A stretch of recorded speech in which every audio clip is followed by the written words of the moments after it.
और हमारे सांसद भाई दीपेंद्र हुड्डा जी को मैं एक ही आश्वासन देना चाहती हूं कि आप घबराएं ना। आपके सारे भाई बुजुर्ग माताएं बहनें अपने आप समझकर उनकी लड़ाई लड़ने का काम करेंगे और चौधरी भूपेंद्र सिंह हुड्डा जी और कांग्रेस पार्टी का मान बढ़ाने का काम करेंगे। मैं समझती हूं जोरदार तरीके के साथ हम स्वागत करेंगे, तालियों के साथ सांसद भाई दीपेंद्र हुड्डा जी का स्वागत करें। सांसद भाई दीपेंद्र हुड्डा जी।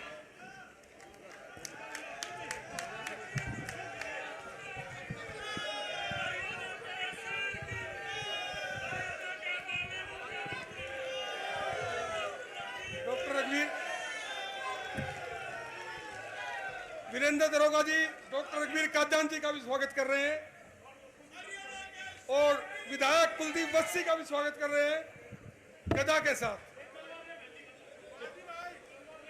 एक तलवार देकर बहन गीता भुक्कल को भी सम्मानित कर रहे हैं वीरेंद्र दरोगा जी।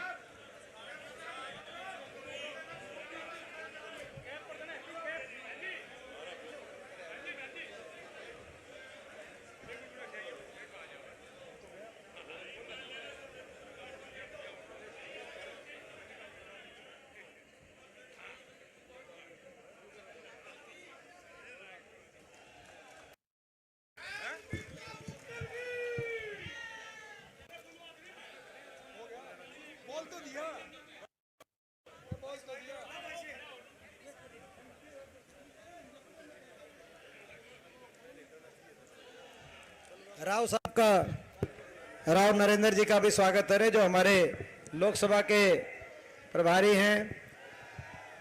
और राव साहब, आपसे आग्रह है कि इसके बाद आप सबका धन्यवाद हम सब की तरफ से, इसके बाद आप करेंगे धन्यवाद। राव नरेंद्र जी से हम आग्रह करते हैं कि भाई एक बार ये अपनी बात हो जाए, उसके बाद धन्यवाद उनका सुन के जाना। राम राम जी।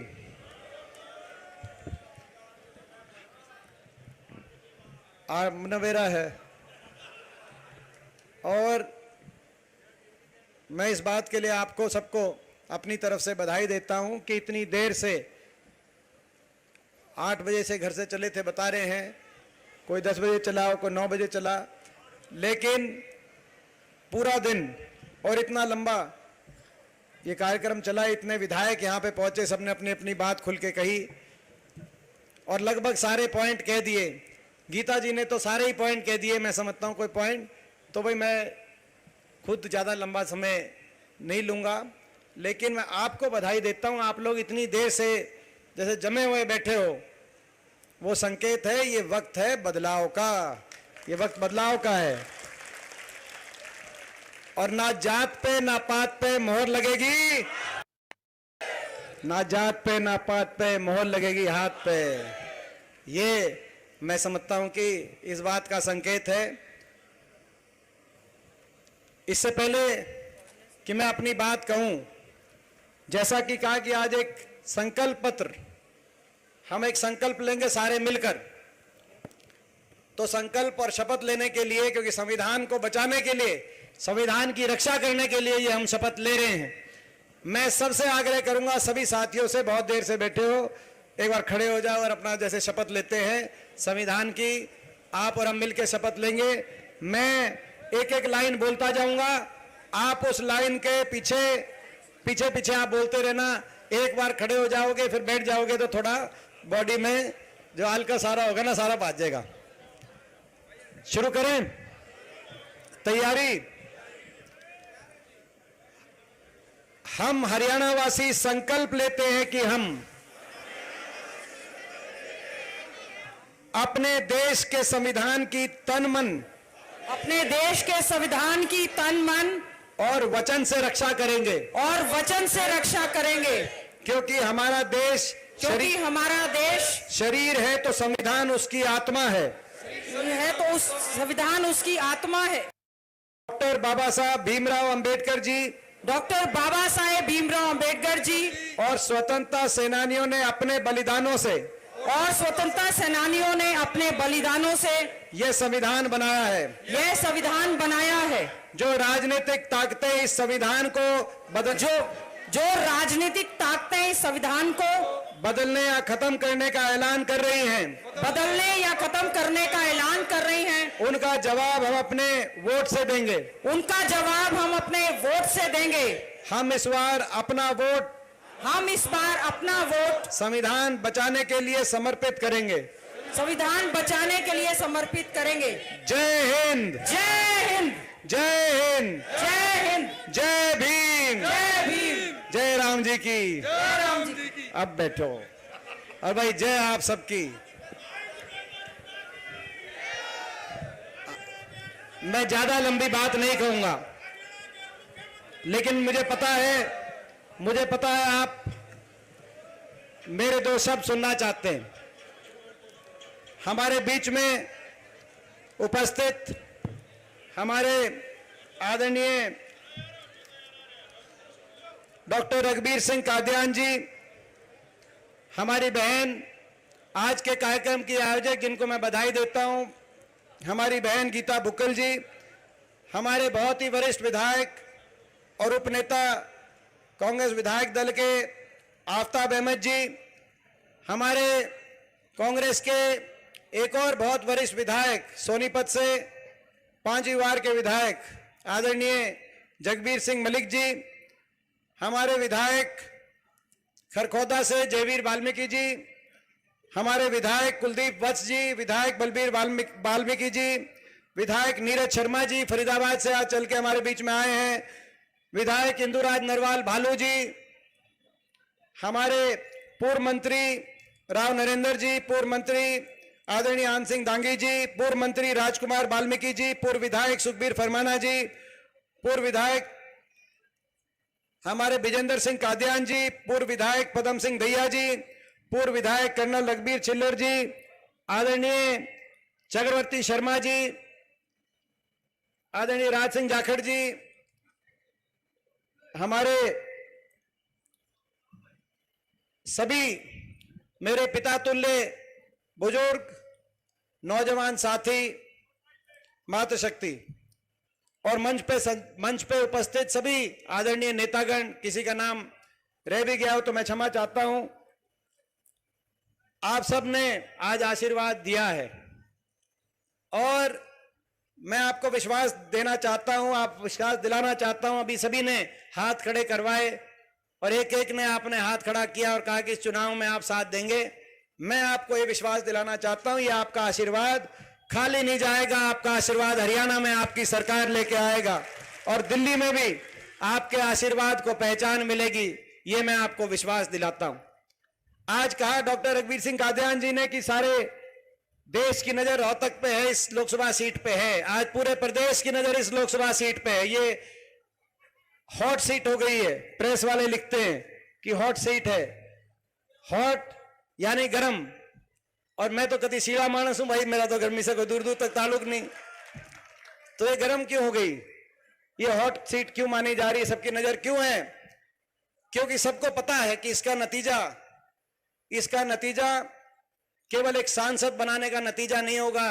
रोहतक लोकसभा सीट का नतीजा, इसका नतीजा रोहतक लोकसभा सीट से जिस दिन आपके आशीर्वाद से जीत होगी, उसी दिन चंडीगढ़ में अगली सरकार की नींव रखने का काम इसका नतीजा करेगा रोहतक लोकसभा सीट से। इसीलिए सबकी नजर है और सबके निशाने पे हम हैं। पिछली बार भी मैं सबके निशाने पे इसीलिए था, ये सीट पूरी भारतीय जनता पार्टी के निशाने पे इसलिए रही थी, पिछली और बाकी पार्टियों के भी निशाने पे पिछली बार भी हम इसीलिए रहे थे।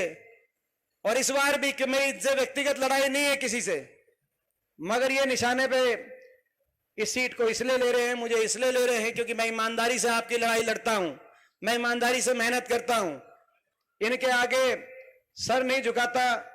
जहां जरूरत होती है वहां लड़ाई लड़ते हैं, संघर्ष करते हैं, ईमानदारी से काम किया है, ईमानदारी से परिश्रम किया है, तब किया है। और इसीलिए इनको पता है कि अगर रोक सको तो इसको रोकना जरूरी है, नहीं रुकेगा यहां से तो भाई जो है चंडीगढ़ के अंदर बदलाव लेके आएंगे, यहां से रोहतक ये सीट आई, ये इस बात को तो भाई ये बात समझ गए कि नहीं समझ गए, नहीं बताओ।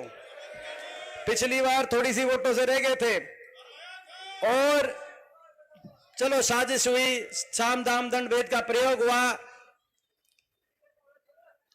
जो लोकतंत्र को किस तरीके से, लोकतंत्र को का गला किस तरह से घोटा जाता है, उसका नजारा तो खैर मैंने पिछली बार अपने लोकसभा क्षेत्र के चुनाव में 2019 में ही देख लिया था, लेकिन देशवासियों ने भी उसका नजारा चंडीगढ़ के मेयर के चुनाव में देशवासियों ने भी देख लिया होगा कि लोकतंत्र का कैसा लोग गला घोटते हैं। मगर कोई बात नहीं, मगर पिछली बार थोड़ी कसर जब रह गई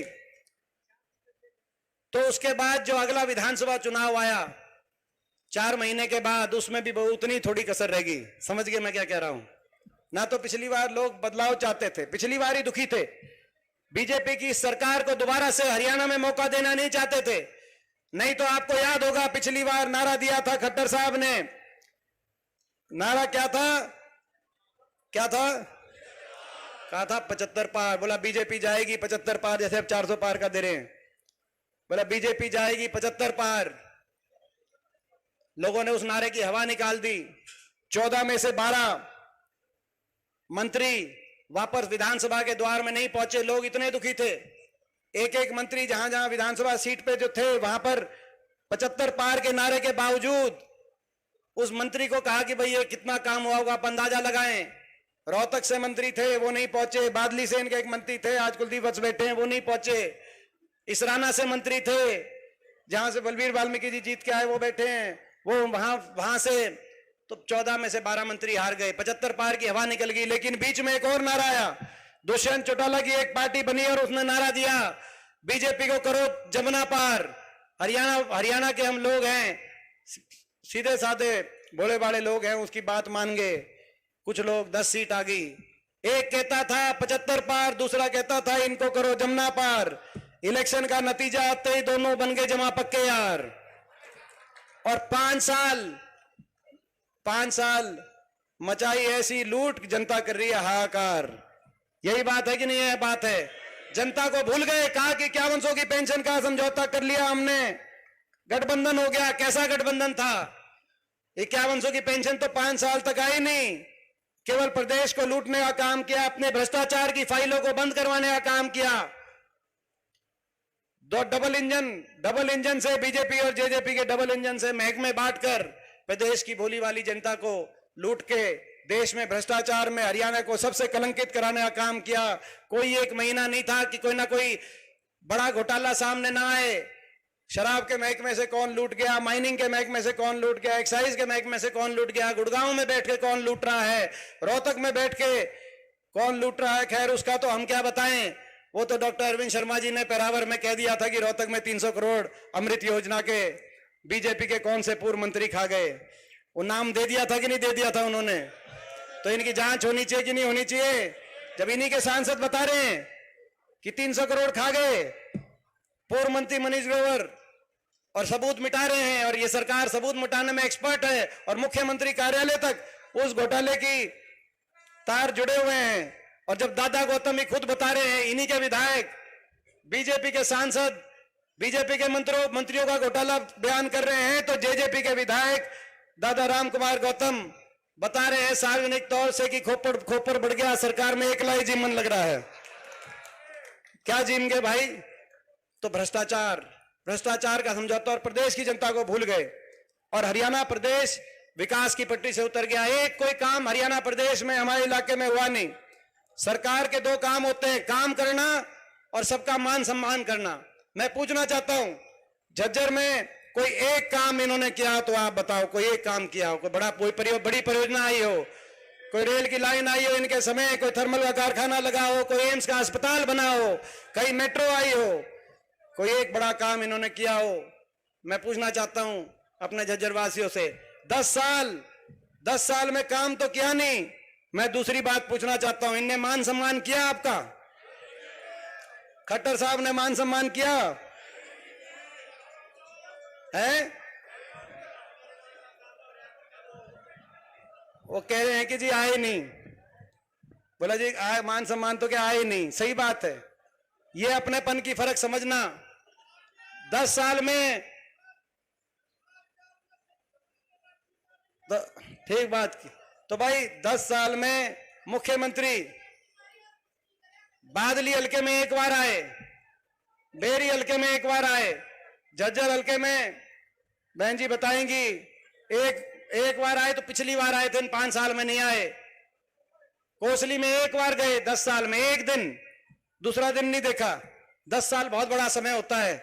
हुड्डा साहब के भी हाथ में कमान थी, हुड्डा साहब भी प्रदेश के मुख्यमंत्री थे। मैं समझता हूं कोई हफ्ता बाकी नहीं होगा जब हुड्डा साहब यहां नहीं होंगे, और आपका बेटा तो कोई दिन बाकी नहीं होगा जो आपके बीच में नहीं रहा होगा। ये 10 साल निकल गए, और अब 10 साल के बाद उलाहना देने भी कहां जाओगे? वो तो करनाल से चुनाव लड़ रहे हैं। अब तो बीजेपी ने लोगों की नाराजगी देखते हुए अपने चेहरे बदल दिए, उनको लोकसभा भेजने की तैयारी हो रही है। उलाहना भी किसको दोगे? वो क्या उलाहना लेंगे? उनको क्या दर्द है? और अपनेपन की ये बात है। हम तो भाई, मैंने जैसे कहा कि जब सरकार रही तब भी हर रोज आपके बीच में रहे, विपक्ष में रहे 10 साल, तब भी मैं आपके बीच में रहा, और फिर भी अगर किसी को उलाहना देना है तो एक दिन में 10 बार उलाहना दे तो मैं कभी बुरा नहीं मानता भाई। ये अपनेपन की बात है।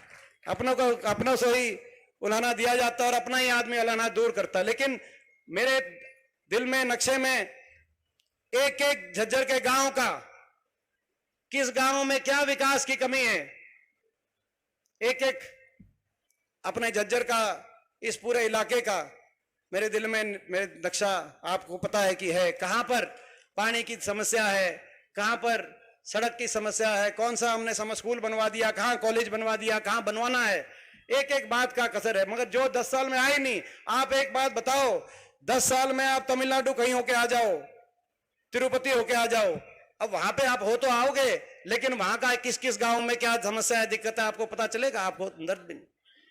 तो अब ये स्थिति है। अब बदल दिए, लोगों में ज्यादा नाराजगी होगी इस सरकार से।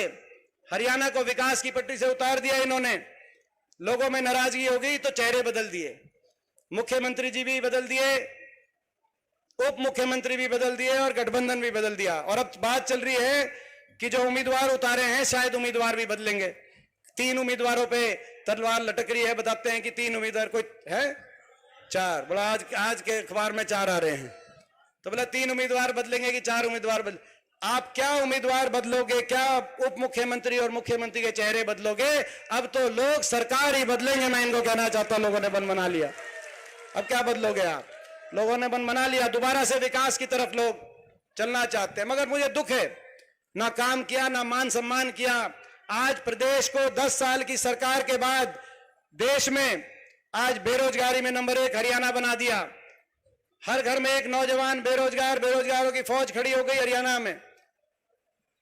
आज बेरोजगारी में नंबर 1, आज महंगाई में नंबर 1, आज अत्याचार में नंबर 1, अपराध में नंबर 1। दोबारा से गैंग खड़े हो गए, दोबारा से अंडर एज शूटर तैयार हो गए। जो हमारी सरकार से पहले फिरौतियां आया करती व्यापारियों को, फर्क इतना ही है, तब फिरौतियां आती थी जेलों से, अब फिरौतियां आ रही हैं विदेशों से, जेलों से भी आ रही है, हर विदेशों के नंबर से भी फिरौतियां आ रही हैं। कानून व्यवस्था की सारी स्थिति ठप हो गई आज देश में। मगर काम नहीं भी करते तो भी हम काम चला लेते, जैसे कह रहे थे। इन्होंने तो जनता के अपमान में भी देश में नंबर 1 बना दिया हरियाणा को। सरकार के अहंकार में और जनता के अपमान में भी देश में नंबर 1 बना दिया। कोई ऐसा वर्ग नहीं जिसको अपमानित इन्होंने किया ना हो। 750 किसानों को अपनी जान कुर्बान करनी पड़ी, लेकिन उन पे सहानुभूति के 2 शब्द कहने की बजाय ये कह सकते थे कि भाई हमें आपकी बात नहीं मानते, आपकी मांग नहीं मानते, लेकिन हमें दुख है किसी का घर का कोई चला गया। लेकिन उनकी सहानुभूति के शब्द कहने की बजाय अपमान के तीर उस देश की सबसे बड़ी पंचायत संसद में खड़े होकर मुझे अकेला पाकर मेरी तरफ इशारा करके किसान के लिए अपमान के ऐसे तीर चलाए।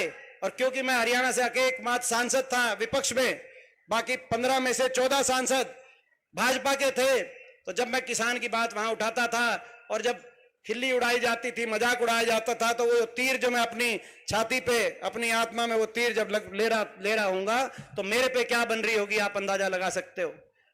क्योंकि यहां मैं देखता था किसान आंदोलन चल रहा है और वहां देखता था किस तरीके से देश की सारी भाजपा मेरे को अकेला पाकर किस तरीके से एक एक जो है शब्द बाण के माध्यम से अपमानित करने का काम वहां पे किया जा रहा है। आपने भी नजारे देखे होंगे। किसान का अपमान, कर्मचारी गए ओल्ड पेंशन स्कीम पे, उन पे लाठीचार्ज, उनका अपमान।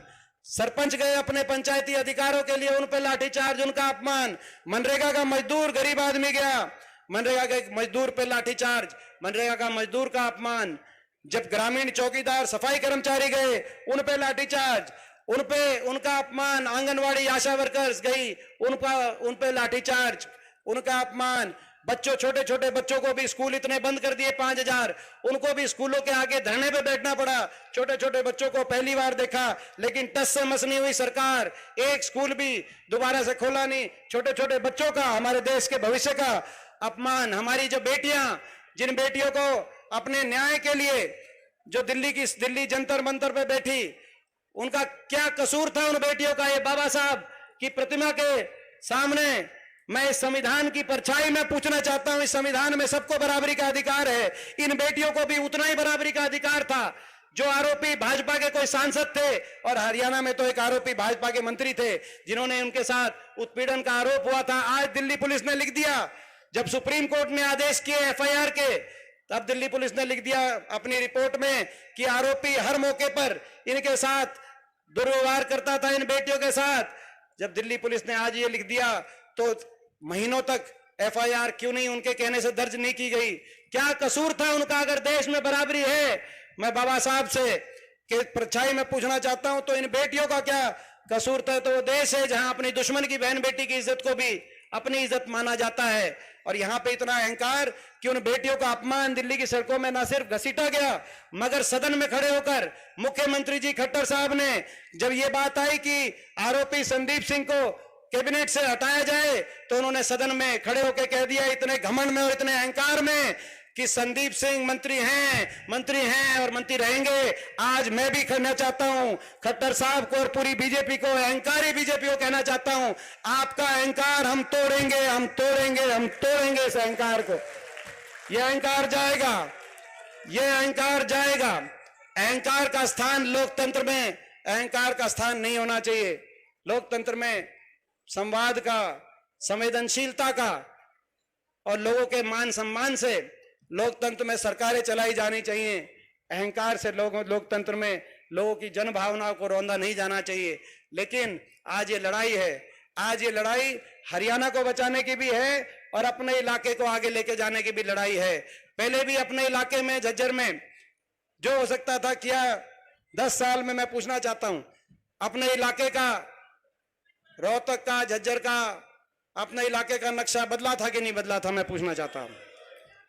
दिल्ली के एक तरफ नोएडा, गुड़गांव, दूसरी तरफ रोहतक लोकसभा क्षेत्र, सरकारें आई गई, लेकिन जब मुझे पहली बार यहां से सांसद बनने का अवसर मिला, तो दिल में ऐसी टीस थी कि दिल्ली के नजदीक हम भी उतने ही हैं, लेकिन इस तरफ विकास की दिशा क्यों नहीं हुई?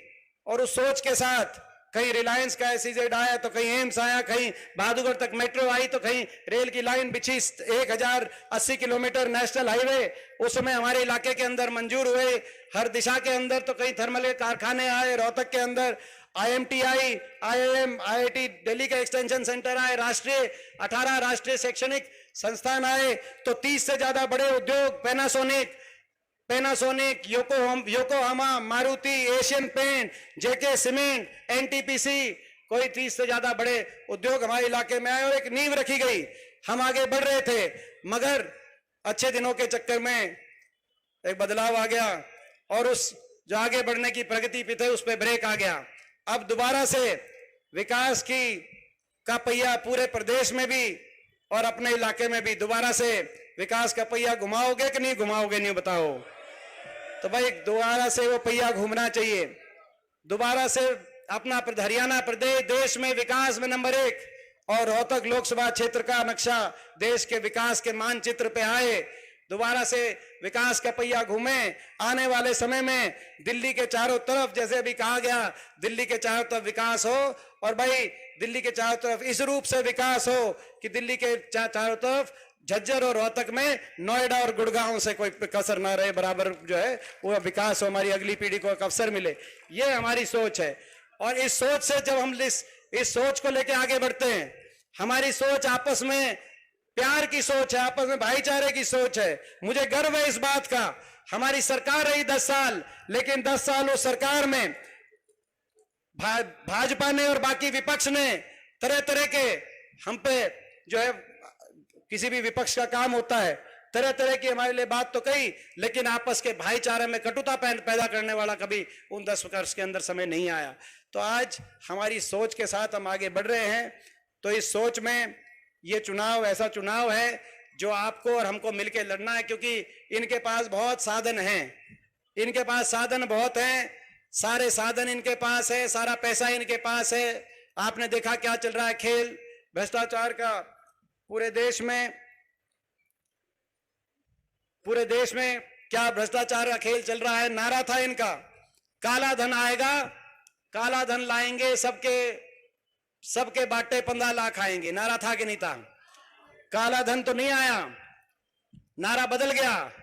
जिन पे सीबीआई ईडी के मुकदमे, ऐसे खबर आ रही थी अखबार में, ऐसे 29 लोग, 29 राजनीतिक आदमी, बड़े बड़े घोटाले, कहीं अजीत पवार महाराष्ट्र में, कभी नारायण राणे महाराष्ट्र में, कहीं मुकुल राय बंगाल में, तो कुलदीप बिश्नोई हरियाणा के अंदर, जिन पे बड़े बड़े काले धन की संपत्ति के मुकदमे हुए, वो सारे बीजेपी ज्वाइन हो गए।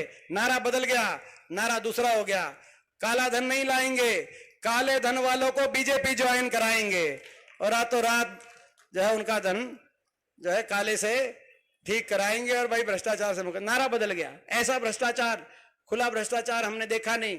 आज मैं समझता हूं कि मौका है, हम सबको प्रदेश को आगे लेके जाने का मौका, और हमारा संकल्प है जो गीता जी बता चुकी हैं। मैं उस बात को एक ही लाइन में कहना चाहता हूं। हमारा संकल्प हरियाणा के अंदर एक एक व्यक्ति के पास आपको संकल्प लेके जाना है। 1 नवंबर, आज से 4-5 महीने के बाद अगर सही समय पे चुनाव होते हैं, मैंने तो न्यू दिखा है कि भाई उसके लोकसभा इलेक्शन के बाद जो है कति झंडी है पाटले, मैंने न्यू भी दिखे है, उसके जल्दी हो जाए इलेक्शन। मगर अगर सही समय पे इलेक्शन होता है तो 1 नवंबर को, इस अगली 1 नवंबर से पहले सरकार का गठन होगा हरियाणा में, नई सरकार बनेगी, आपकी सरकार बनेगी, और सरकार बनते ही पहली कलम से देश में सर्वाधिक 6,000 बुढ़ापा पेंशन करने का हम काम करेंगे। जिस दिन आपकी सरकार बनेगी, महंगाई से राहत देने के लिए 300 यूनिट बिजली, हर बिजली उपभोक्ता को 300 यूनिट बिजली फ्री दिलवाने का हम काम करेंगे। हमारा संकल्प, कर्मचारियों को ओल्ड पेंशन स्कीम और किसान को एमएसपी गारंटी दिलवाने का काम करेंगे। 2.5 लाख पद जो समाप्त हो गए, 2.5 लाख पद हरियाणा के अंदर पक्की भर्ती, कच्ची भर्ती के नाम से, प्राइवेट के नाम से आज हर वर्ग के संवैधानिक अधिकारों को छीनने का काम इस सरकार ने किया है। तो 2.5 लाख पदों की पक्की भर्ती तुरंत 1 नवंबर जब सरकार आपकी बनेगी तो पक्की भर्ती के हिसाब से आगे चलने का काम करेंगे। और भाई देखो, मैं एक बात बताऊं, अधिकारियों को भी पता चल चुका है कि सरकार बदल रही है हरियाणा में, पूरे प्रदेश में बात जा चुकी है, हर अधिकारी को पता है।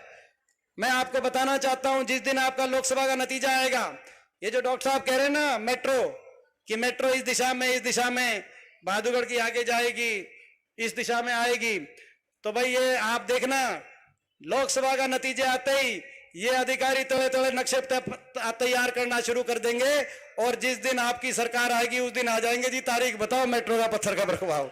इनको भी पता है कि हमारा एजेंडा क्या है, इनका भी एजेंडा पता है कि इनने तो काम करना नहीं, लेकिन लोगों में को आपस में उलझाकर और किसी का भला नहीं करना, इनको हमारा और आपका एजेंडा भी पता है। मगर इस एजेंडा की रक्षा करने के लिए लड़ाई लड़नी पड़ेगी। अकेले लड़ाई ना मैं लड़ सकता, ना आप लड़ सकते, मिलजुल के लड़ाई लड़नी पड़ेगी। किसी के पास हाथ जोड़ने मैं जाऊंगा, किसी के पास हाथ जोड़ने आपको जाना है। अभी एक एक गांव के प्रोग्राम होंगे, हर गांव में हम पहुंचेंगे प्रोग्राम करने।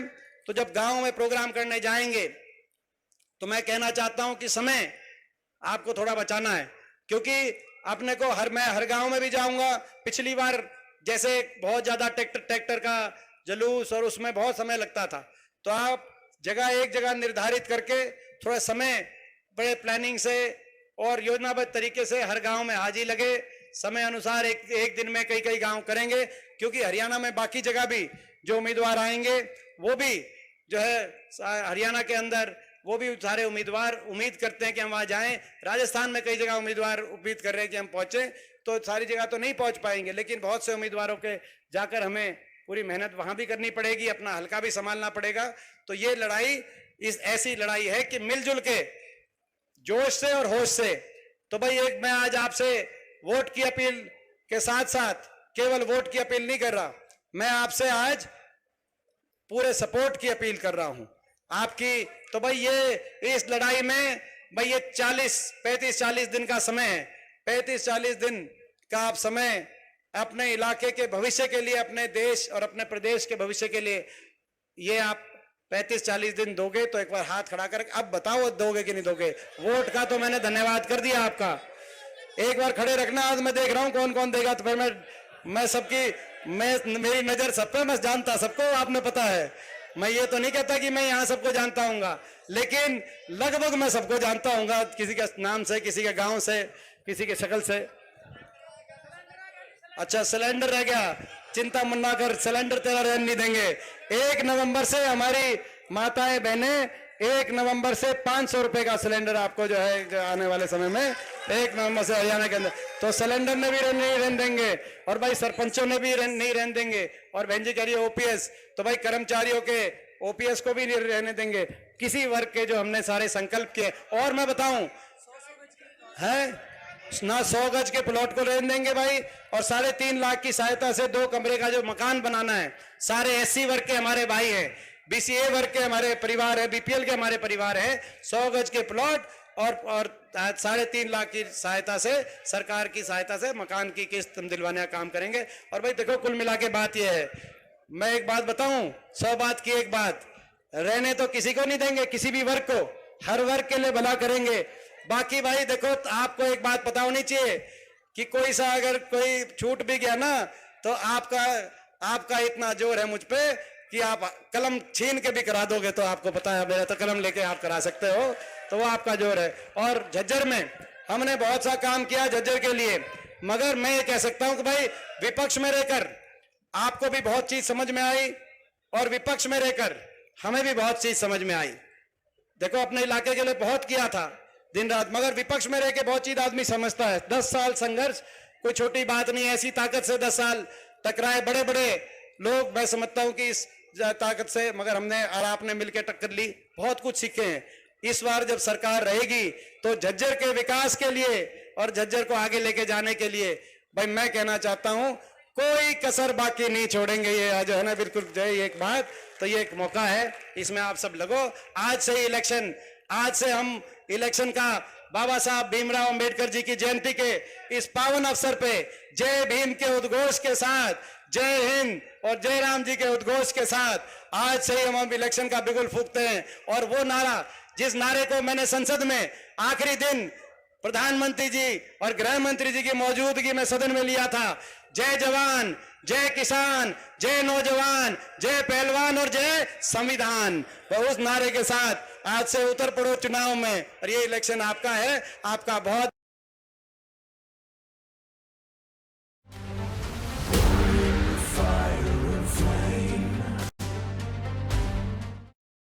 प्रियंका गांधी वाड्रा नाराज। सच्ची और दमदार खबर सीधे आप